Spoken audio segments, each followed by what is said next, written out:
설교 제목 두 번 같이 읽겠습니다. 하나님께 뜻과 마음을 정해야 하는 이유.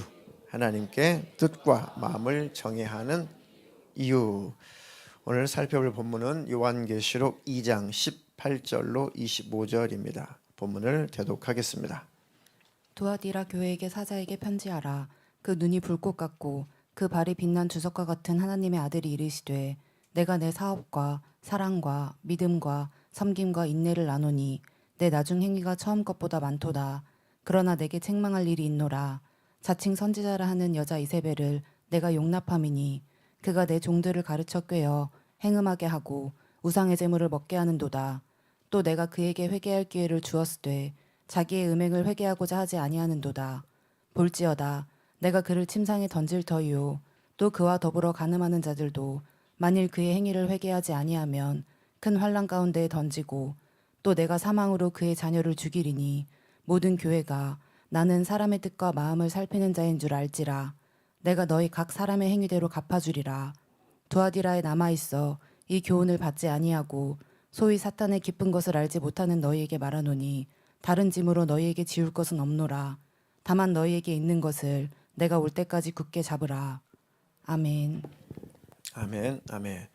요한계시록 2장 18절로 25절 본문을 근거로 하나님께 뜻과 마음을 정의하는 이유, 첫 번째 시간 하나님 말씀 전하겠습니다. 오늘 하나님 말씀이 먼저는 들려와야 됩니다. 그리고 깨달아져야 된다. 깨달아져야 믿어집니다. 남녀가 교제할 때 주로 처음에는 누가 좀 까칠하죠? 여자가 까칠합니까? 네. 뭐 극소수이긴 하지만 또 그렇지 않을 수도 있어요. 그렇죠? 근데 보편적으로 처음 교제할 때는 튕기는 쪽은 여자죠. 여자가 조금 까칠합니다. 왜 그럴까요? 왜 교제할 때 남자든 여자든 또 주로 여자가 되겠지만 결혼하기 전까지 왜 이렇게 까칠할까요? 왜요? 아직 마음을 정하지 않아서 그렇습니다. 상대에게 마음을 정하지 못한 이유가 뭡니까? 첫 번째는 일단 신뢰가 안 돼요. 일단은 나를 확 맡길 수 있냐? 처음에는 신뢰가 안 됩니다. 정말 이 남자일까? 이 여자일까?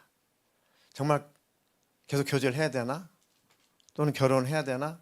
정말 끝까지 이 마음을 유지할 수 있을까? 이 남자가 끝까지 나를 이렇게 잘 대해줄 수 있을까?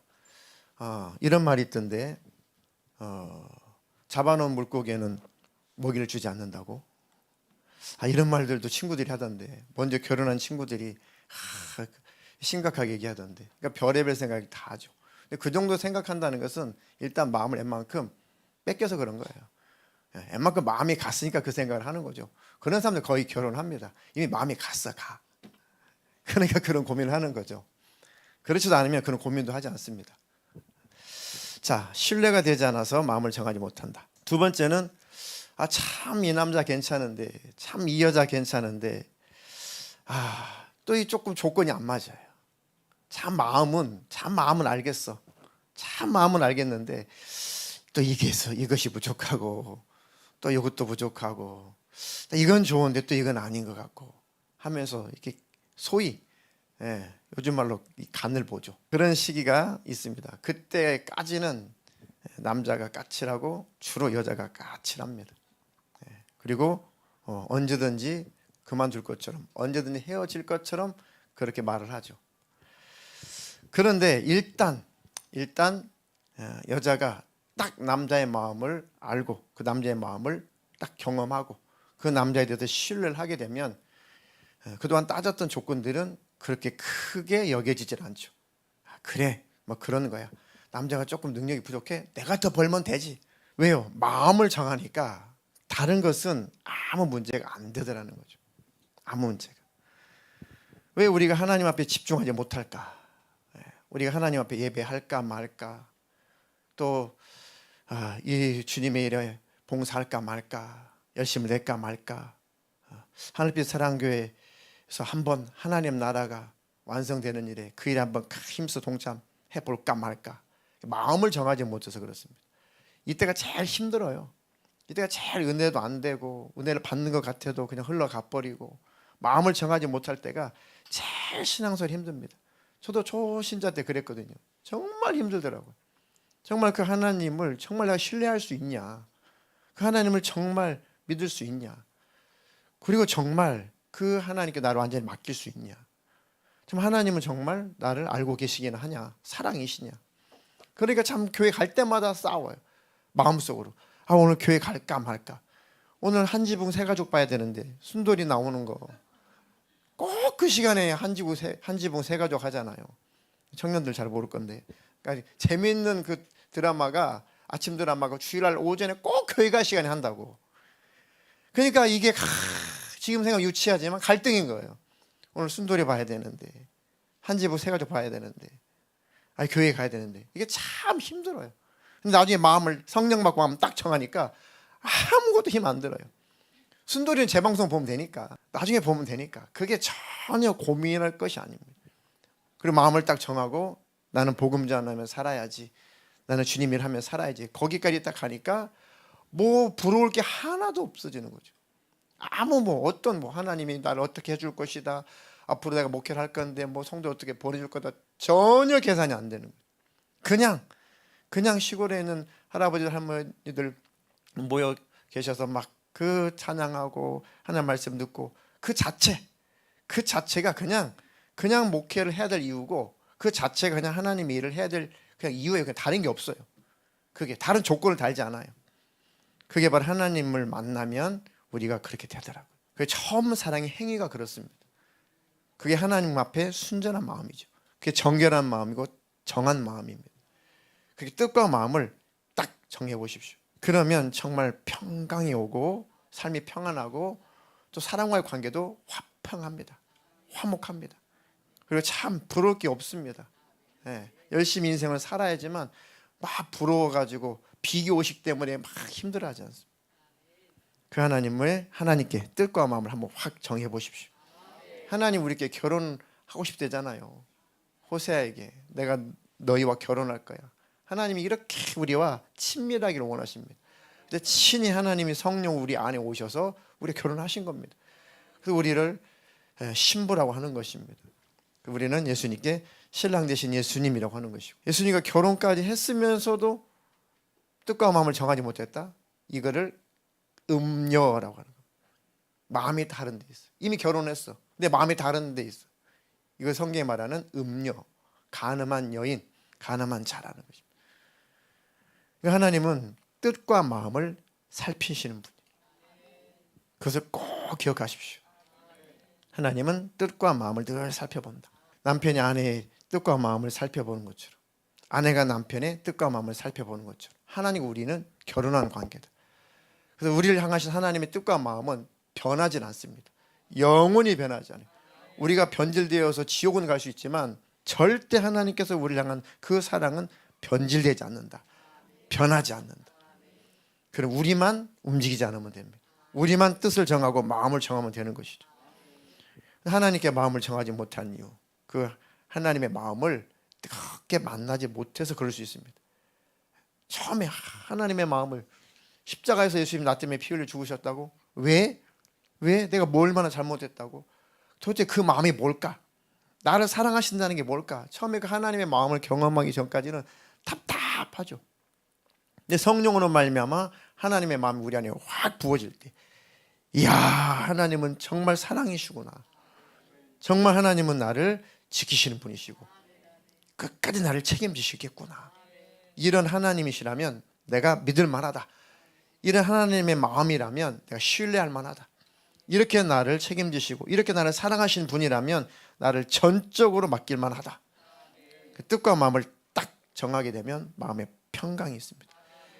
요동치는 마음이 다 사라지죠. 또 그 예수님을 만나고 하나님의 그 사랑을 경험했을지라도 또 왜 마음을 정하지 못할까? 처음에는 그 은혜와 사랑을 만나도 이제 내려놓고 버려야 되고 할 것들이 먼저 들어오죠.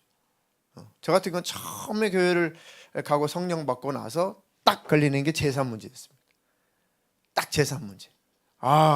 이것을 어린 나이에 이것을 벗어난다는 것이, 이걸 돌파하고 간다는 것이 어린 나이에는 쉽지 않았습니다. 또 집안 분위기가 또 쉽지 않았습니다. 그러니까 참 교회를 가야 되는데 끝까지 가야 되는데 끝까지 예수 믿어야 되는데 이게 예수님 만나고서도 이게 갈등이 좀 있는 게 이제 내가 딱 버려야 될 것, 딱 내려놔야 될 것, 혼이 나고 매를 맞고 할지라도 딱 뜻과 마음을 정해야 되는데 그 전까지는 이게 부모님과의 관계, 인간적인 거, 또 친족과의 관계. 제사면은 이 동네, 이 도시 저 도시에서 또 뭐 삼촌들, 뭐 작은아버지 고모 쭉 내려오셔가지고 쭉 이렇게 하는 그게 굉장히 저 때는 굉장히 큰 거였거든요.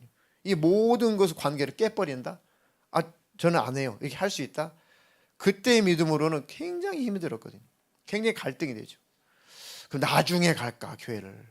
뭐 졸업하고 벗어나면 누가 뭐 제사 때 오냐 안 오냐? 바빠서 못 가요. 그러면 돼. 이렇게 핑계를 대볼까? 한 2년 쉴까? 뭐 이런 갈등이 오죠.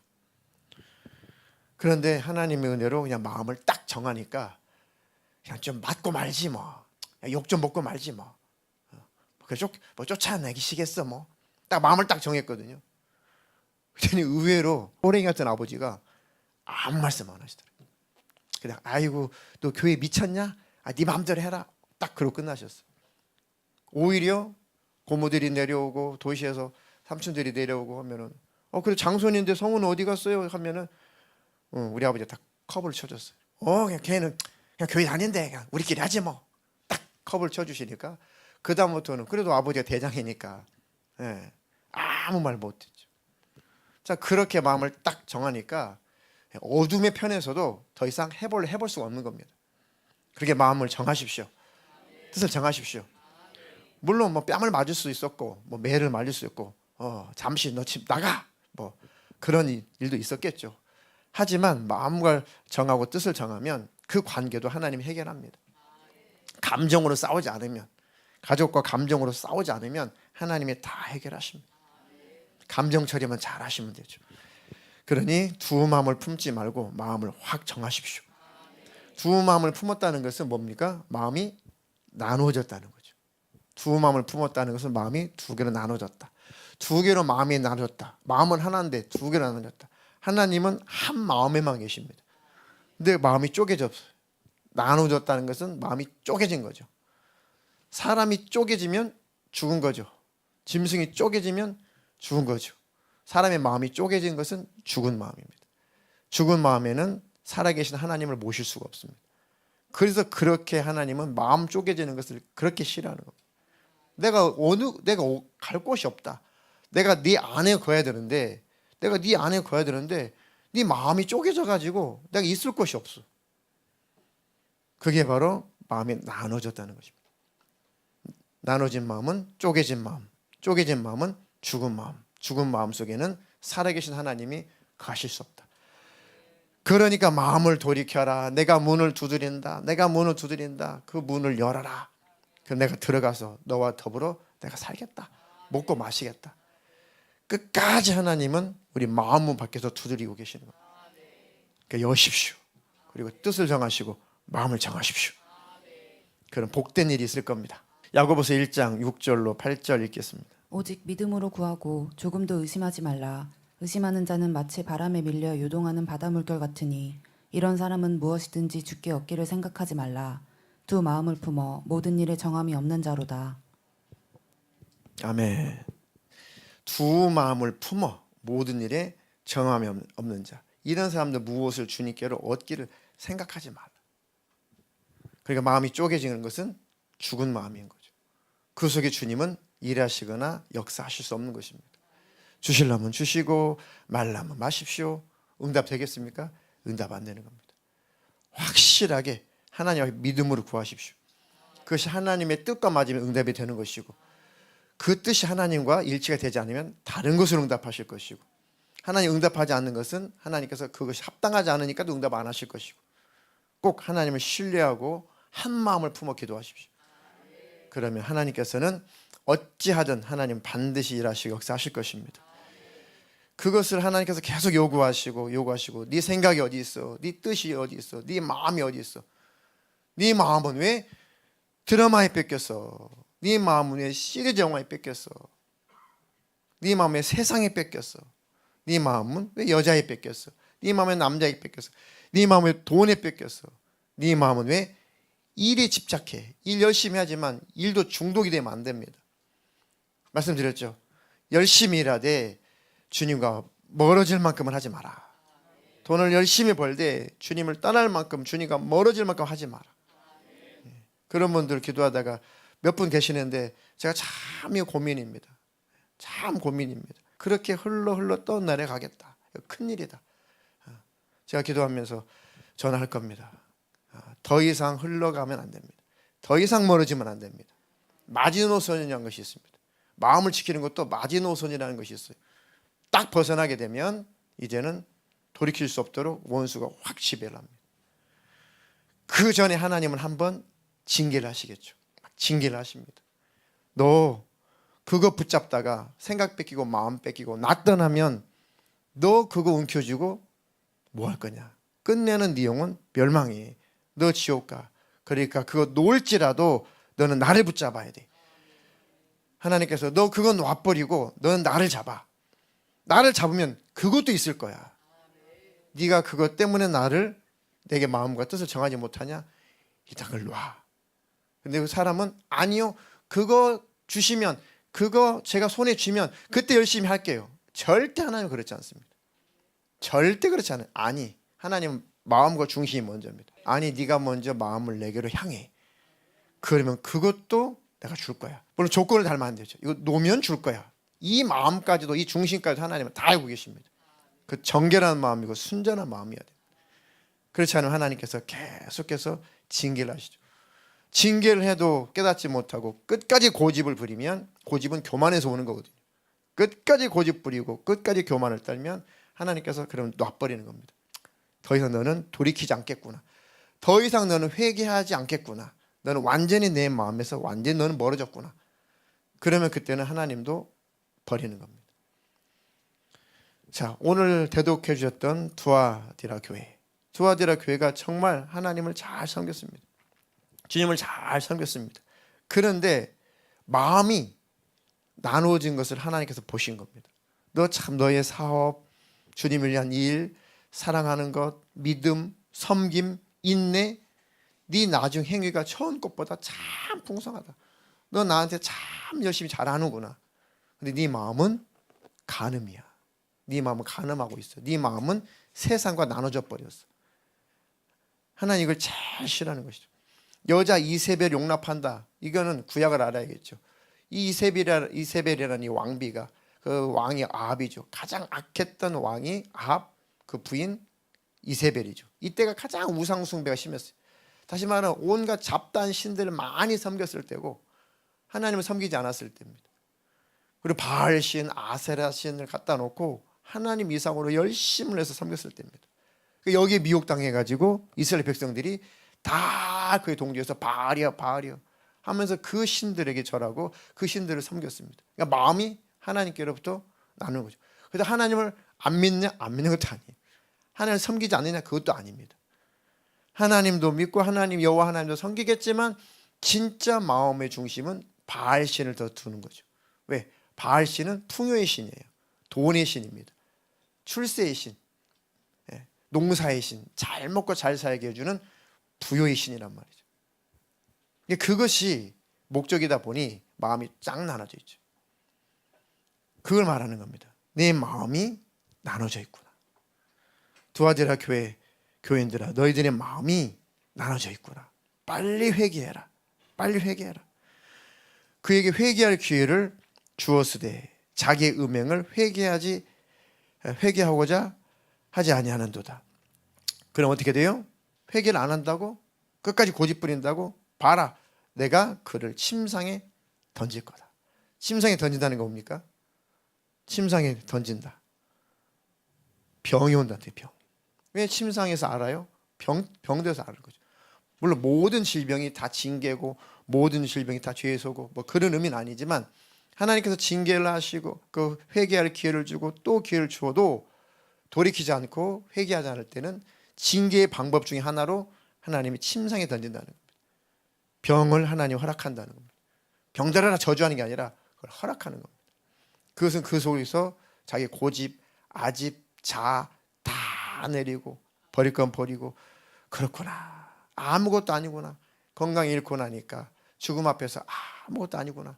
내가 뭐라고 그걸 붙들고 있었을까? 오롯이 하나님만 품고 살아야지. 내가 이제 목숨 이제 끊어지면 내용을 받으실 분은 하나님밖에 없구나. 그때라도 그 하나님께 마음에 돌아오면 천국이고 끝까지 이를 악물고 어떻게 나한테 이럴 수 있습니까? 라고 하나님께 마음에 돌아오지 않고 하나님을 원망하면 그냥 지옥인 겁니다. 그 하나님께서 사랑의 방편으로 징계도 하시는 거고 사랑의 방편으로 채찍질도 가하시는 겁니다. 사람 막대기로 인생 채찍으로 때리기도 하시는 겁니다. 왜 이런 일이 내게 벌어졌을까? 왜 이런 못된 사람을 내가 만나게 됐을까? 일단 왜 이것들이 허락되었을까? 하나님을 바라보십시오. 나를 돌아보십시오. 그럼 이게 징계이든지 연단이든지 둘 중에 하나겠죠. 징계는 하나님께서 회개하러 촉구하시는 거고 연단은 우리를 단단하게 만드시는 것이고 둘 중에 하나일 겁니다. 하나님이 집중하면 가르쳐줍니다. 내가 널 연단하고 있으니 잘 견뎌라. 잘 믿음으로 견디면 큰 믿음의 사람으로 나오는 것이고 넌 돌이켜라. 회개하라. 이 목소리가 들리면 징계구나. 그럼 뭘 내가 돌이켜야지? 잘 모르겠죠. 침상에 던져질 때까지면은 생각이 혼미해져 있겠죠. 내가 뭘 징계받을 일이 있지? 말씀에 집중해 보시고 그럴수록 기도하고 그럴수록 예배를 해보십시오. 그러면 막 어둠이 거치면서 하나님의 세면 음성이 들려오면서 그렇구나. 내가 이거였구나. 이게 별것 아닌 줄 알았더니 하나님 앞에는 마음 뺏긴 게 제일 큰 죄구나. 다시 하나님 앞에 마음이 돌아옵니다. 그게 바로 침상에 던져진다라는 뜻입니다.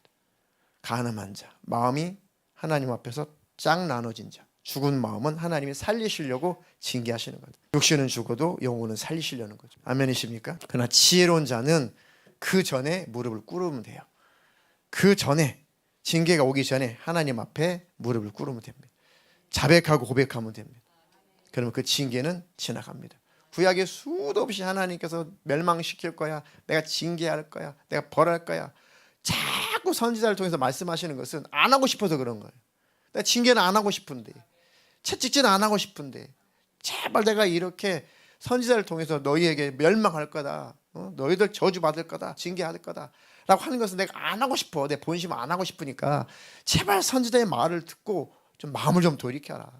제발 돌아오면 안 되냐. 그 말씀이시더라고요. 그런 내용이 가득해요. 구약에. 하나님 아버지의 마음이 그렇습니다. 그런데도 끝까지 그러면 하나님이 슬퍼하시면서 그냥 징계를 허락해 버리시죠. 왜? 그렇게라도 해서 네 영혼은 내가 건지고 싶다. 그게 바로 어리석은 겁니다. 우리 어리석음이죠. 하나님 어리석지 말고 순종하는 지혜로운 자가 되게 해주십시오. 그 지혜로 살게 해주십시오. 늘 말씀을 묵상하고 살펴보십시오. 그럼 하나님의 마음을 읽게 되고 하나님의 마음을 경험하게 될 것입니다. 그 하나님으로 평강을 누리시기를 주님의 이름으로 축복합니다. 축복합니다. 하나님께 마음을 딱 정하면 하나님께서 책임을 지게 되어 있습니다. 사무엘상 7장 5절로 9절 읽습니다. 사무엘이 이르되 온 이스라엘은 미스바로 모이라. 내가 너희를 위하여 여호와께 기도하리라 하매 그들이 미스바에 모여 물을 길어 여호와 앞에 붓고 그날 종일 금식하고 거기에서 이르되 우리가 여호와께 범죄하였나이다 하니라. 사무엘이 미스바에서 이스라엘 자손을 다스리니라. 이스라엘 자손이 미스바에 모였다 함을 블레셋 사람들이 듣고 그들의 방백들이 이스라엘을 치러 올라온지라.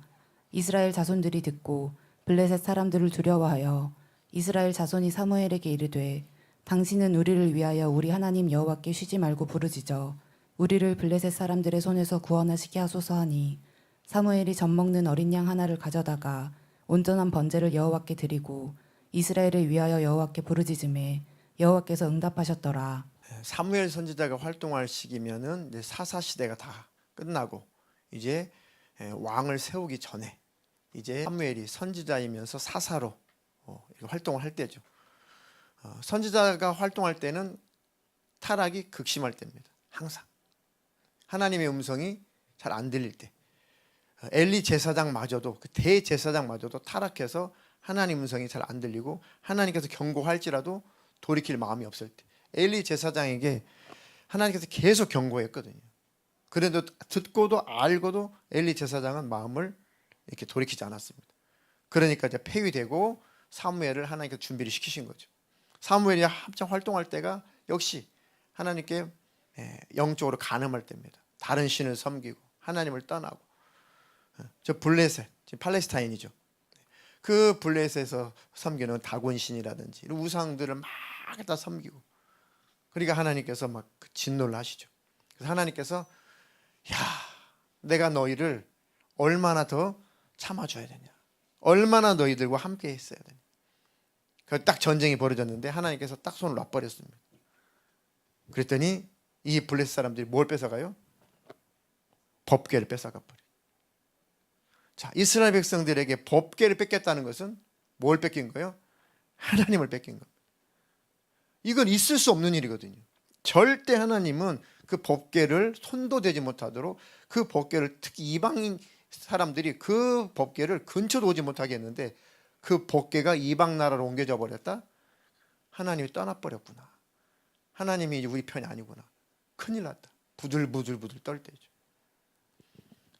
선지자 사무엘이 다 마음을 돌이키고 이제 다 하나님 앞에 회개하고 미스바로 모여라. 이스라엘 백성들이 미스바로 모여가지고 다시는 다른 신을 섬기지 않겠습니다. 다시는 그러지 않겠습니다. 마음을 정했습니다. 뜻을 정했습니다. 선지자의 우리를 위해서 기도를 해주십시오. 왜요? 이제 블레셋은 틈만 나면 계속 쳐들어와가지고 또 못살게 굴고 또 죽이고 하니까 부들부들. 하나님이 계셨을 때는 하나님 우리와 함께 계신다. 하나님 싸워서 이기신다. 전쟁에 능하신 신은 하나님이시다.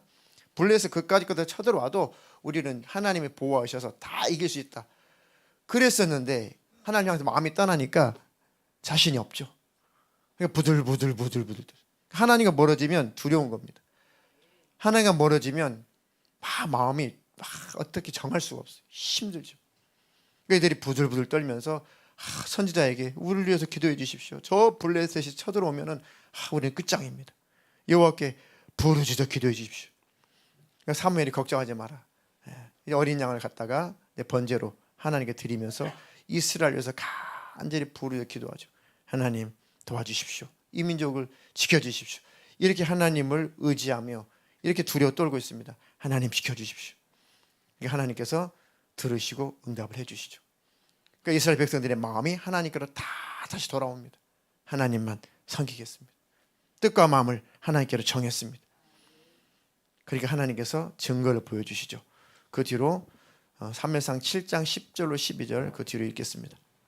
사무엘이 번제를 드릴 때에 블레셋 사람이 이스라엘과 싸우려고 가까이 오매 그날에 여호와께서 블레셋 사람에게 큰 우레를 발하여 그들을 어지럽게 하시니 그들이 이스라엘 앞에 패한지라. 이스라엘 사람들이 미스바에서 나가서 블레셋 사람들을 추격하여 벳갈 아래에 이르기까지 쳤더라.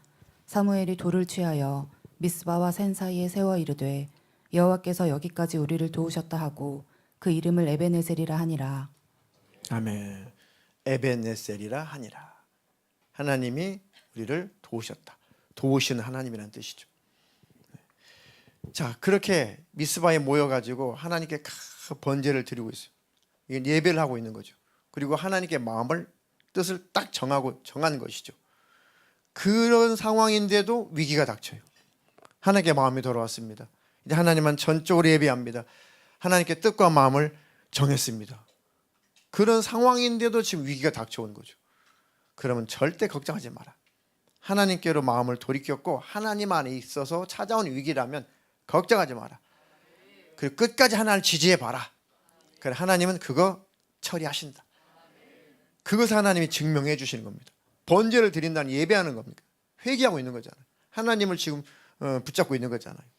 그런데 블레셋이 전쟁을 걸어오는 거죠. 그 상황이. 블레셋 사람이 이스라엘과 싸우려고 가까이 와. 그날에 여호와께서 블레셋 사람에게 큰 우레를 발하여, 전쟁할 것도 없어요. 큰 우레를 발하여 그들을 어지럽게 하시니 그들이 이스라엘 앞에 패한지라. 이스라엘 사람들이 미스바에서 나가서 블레셋 사람들을 추격하여 벳갈 아래 이르기까지 쳤더라. 전쟁 싸울 것도 없어요. 그냥 가서 줍줍하면 돼요. 가서 그냥 치면 되는 겁니다. 사무엘이 돌을 취하여 미스바와 센 사이에 세워놓고 이르되 여호와께서 여기까지 우리를 도우셨다. 우리 인생 돌아보면은 에베네셀의 하나님이죠. 그렇구나. 여기까지 하나님 인도하셨구나. 하나님이 지켜주셨구나. 그러면 그 하나님을 어떻게 신뢰하지 못할까? 어떻게 하나님께 마음과 뜻을 더 정하지 못할까? 그런 하나님이시라면 뜻을 정하자. 마음을 정하자. 하나님을 섬기기로 했으면 한번 제대로 섬겨보자. 하나님 믿기로 했으면 제대로 한번 믿어보자. 하늘빛 사랑교회 와서 하나님 인도하셔서 하나님 나라를 세우게 하셨으면 한번 세워보자. 수련회를 갈까 말까. 힘들죠. 힘듭니다. 뜻과 마음을 정하지 않으면 힘듭니다. 힘들어. 쉬운 방법, 뜻과 마음을 확 정하십시오. 그런 마음이 평안합니다. 그리고 하나님께서 사모하는 자, 집중하는 자에게 주실 은혜를, 주실 또 복을 하나님은 준비하십니다. 주님이 준비하신다니까요.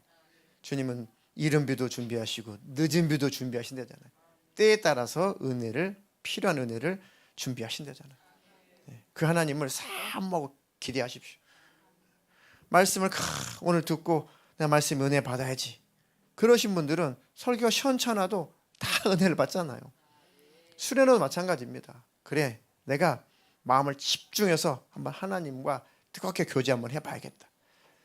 그렇게 사모하는 자에게 하나님이 일하신다니까요. 나를 사랑하는 자들이 나의 사랑을 입겠고 나를 간절히 찾는 자가 나를 만나리라. 이렇게 인격적이시기 때문에 그래요. 가슴을 찢고 들어오지 않는다고 많이 말씀드렸잖아요. 하나님이 인격적이시기 때문에 우리의 마음을 찢지 않으신다니까요. 열기를 바라시죠. 강제로 침범해 오지 않습니다. 그러니까 우리의 의지가 필요해요. 우리 마음을 여는 시간이 필요합니다. 이스라엘 백성들이 미스바로 모여서 하나님 앞에 예배하듯이 이번 수련회에 다 하나님과 함께 예배, 하나님께 함께 예배해서 큰 은혜를 받으시고 마음과 뜻을 더 정하시기를 주님의 이름으로 축복합니다. 마음과 생각을 뺏기지 마십시오. 하나님의 은혜가 있을 겁니다. 그 복을 받으시기를 축복합니다.